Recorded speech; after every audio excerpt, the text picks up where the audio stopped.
Magandang araw po sa inyong lahat.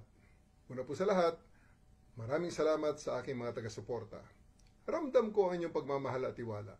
Sa gitna ng lahat ng kaganapan at nagaganap, ang inyong mga salita at panalangin ang nagsilbi at magsisilbing lakas at inspirasyon ko.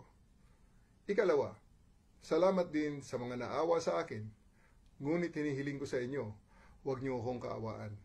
In spite of my abrupt removal as Chief of the Philippine National Police, okay po ako. Kung meron man tayong dapat kaawaan, iyon ay ang milyon-milyon nating mga kababayan na paulit-ulit na nagiging biktima ng palagiang pagbaha.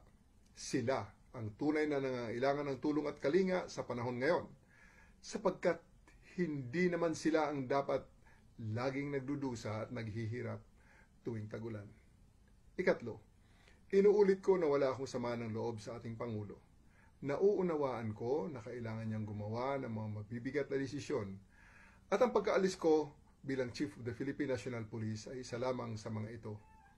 Pulis pa rin naman ako and I serve and I still continue to serve at the pleasure of the President and of our country. Mabuhay po tayong lahat, mabuhay ang bagong Pilipinas.